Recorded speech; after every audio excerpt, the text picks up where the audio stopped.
The Web Herald on Heraldry for Beginners. Introduction. Notion 1. What is Heraldry?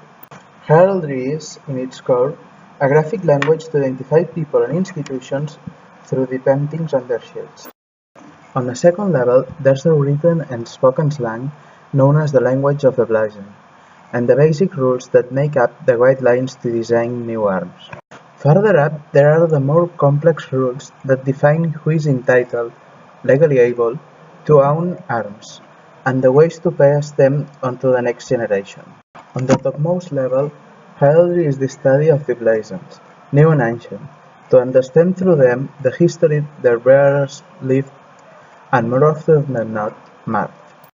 Notion 2. Brief history of heraldry. Throughout history, armies, generals, and various noblemen have painted their shields and flags to identify their men on the battlefield. Some examples include Greek hoplites, Roman legions, and feudal Japan. But it is not until the 11th century that the actual system starts to develop.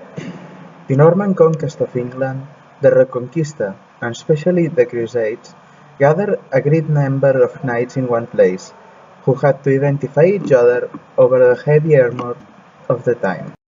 During the late medieval period and the Renaissance, the rules increased and complicated, when a system was established to let more people have the own blazon without running out of combinations, and also let nobles display their rank on the achievement of arms. This is shield, helmet, mantle, and other accessories. Notion 3. Some basic concepts. First of all, the shield or escutcheon. All arms must be depicted in a shield or shield-shaped outline. Shield-shaped. First of all, the shield or escutcheon. All arms must be depicted in a shield or shield-shaped outline. Shield-shaped tends to be a bit generic, but mainly it refers to any outline that reminds of an actual shield of any design that has the proportions of height 6 and width 5. The colors, or as they are properly called, tinctures. There are 7 major of them and many minor ones, known as stains. The tinctures are divided in colors: gules, red, azure, blue, verd, green, and purple, and metals, or yellow and argent white. Sable, black, is considered neutral and doesn't fit in any group. There are, too, some patterns that are used as tinctures, although they are not, the furs. These include, but are not restricted to, potent, ermine, and bear. We have the shield in the background, but what we would put on it?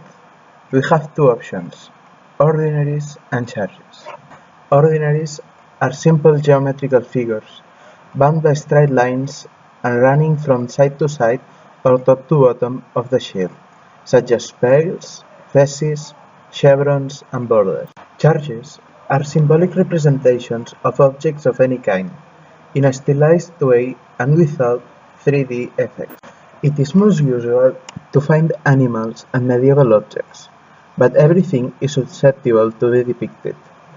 If you don't believe me, look at the arms of the city of Getafe, Spain. They have planes. With both kinds of objects, we can create a practically infinite number of combinations, such as the ones you can see here, the arms of the Bat and 007. On a side note, I'd like to point out that today is the International Heraldry Day, established on June 10th because it's the day of the first granting of arms on record, those of Geoffrey Plantagenet, that were given to him during his knightment on 1128 by his father-in-law, Henry I of England.